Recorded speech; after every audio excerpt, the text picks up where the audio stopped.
വന്ദനം. ബഹുമാനപ്പെട്ട അധ്യാപകരെ, വിധികർത്താക്കളെ, പ്രിയപ്പെട്ട കൂട്ടുകാരെ, വിദ്യാർത്ഥികളുടെ സർഗചേതനകളെ തട്ടിയുണർത്തുന്ന വേദിയിലാണല്ലോ നാം ഒരുമിച്ച് കൂടിയിരിക്കുന്നത്. നമ്മുടെ ചിന്തയെയും ധാർമ്മിക ബോധത്തെയും പാകപ്പെടുത്തുന്ന ഇത്തരം അവസരങ്ങൾ ക്രിയാത്മകമായി ഉപയോഗപ്പെടുത്തുക എന്നതാണ് നാം ഓരോരുത്തരിലും അർപ്പിതമായ കടമ. പ്രൗഢമായ സദസ്സ് എനിക്ക് സംസാരിക്കാൻ ലഭിച്ച വിഷയം ഗാന്ധി ദർശനം എന്നതാണ്. 20ാം നൂറ്റാണ്ട് കണ്ട ഏറ്റവും വലിയ വിപ്ലവാത്മകമായ മാറ്റങ്ങളിൽ ഒന്നാമതായി ഗാന്ധിജിയുടെ ജീവിതവും ദർശനവും നമുക്ക് കാണാൻ സാധിക്കും. ഇംഗ്ലണ്ടിലെ ഓക്സ്ഫോർഡ് യൂണിവേഴ്സിറ്റിയിൽ പഠിക്കുകയും രാജ്കോട്ടിലെ ഹൈക്കോടതിയിൽ വക്കീലായി ജോലി ചെയ്യുകയും ചെയ്ത മഹാത്മജി ഇന്ത്യൻ മനസ്സിനെ തൊട്ടറിഞ്ഞപ്പോൾ ഒറ്റമുണ്ടിലേക്ക് ഒതുങ്ങി. മഹാത്മജി കോട്ടയിച്ചു മുണ്ടുടുത്തപ്പോൾ കയറിച്ചത് ഉടുതുണിക്ക് മറുതുണിയില്ലാത്ത ദശലക്ഷക്കണക്കിന് പാവപ്പെട്ട ഇന്ത്യക്കാരുടെ മനസ്സിലേക്കായിരുന്നു. അതുകൊണ്ട് തന്നെ അതുവരെ ചലിക്കാതിരുന്ന ഇന്ത്യൻ സ്വാതന്ത്ര്യ പ്രസ്ഥാനം ഒരു മഹാസമുദ്രമായി, ഒരു പ്രവാഹമായി, ആഞ്ഞടിക്കുന്ന കൊടുങ്കാറ്റായി സൂര്യനസ്തമിക്കാത്ത ബ്രിട്ടീഷ് സാമ്രാജ്യത്തെ വിറപ്പിച്ചു. എന്റെ ജീവിതമാണ് എന്റെ ദർശനമെന്ന് പഠിപ്പിച്ച മഹാത്മജി ഒരു സത്യാന്വേഷിയായിരുന്നു.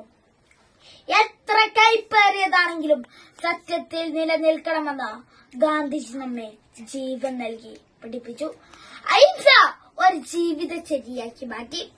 പാപത്തെ നിങ്ങൾ വെറുത്തോളൂ, എന്നാൽ പാപം ചെയ്യുന്നവനെ നിങ്ങൾ സ്നേഹിക്കണമെന്ന് ഗാന്ധിജി നമ്മെ ഓർമ്മപ്പെടുത്തി. ലോകം കീഴടക്കാൻ വേണ്ടി ലോകരാജ്യങ്ങൾ പുതിയ ആയുധങ്ങൾ കണ്ടെത്താൻ ശ്രമിക്കുമ്പോൾ മഹാത്മജി മനുഷ്യ മനസ്സിനെ കീഴടക്കാനുള്ള ആയുധങ്ങൾ കണ്ടെത്തുകയായിരുന്നു. അധർമ്മത്തോട് ഏറ്റുമുട്ടാൻ സത്യാഗ്രഹത്തിനെ കഴിയുകയുള്ളൂ എന്ന് ഗാന്ധിജി നമ്മെ പഠിപ്പിച്ചു. സത്യാഗ്രഹവും അഹിംസയും ഭീരുവിന്റെ ആയുധമല്ല, ധീരന്മാരുടെ വജ്രായുധമാണ് ഇവയൊക്കെ എന്ന് ഗാന്ധിജി നമ്മെ ഓർമ്മപ്പെടുത്തി. പ്രാന്തവൽക്കരിക്കപ്പെട്ട ദളിത് ജനങ്ങളെ ചേർത്തിപ്പിടിച്ച് ഹരിജനങ്ങൾ എന്ന് വിളിച്ചു.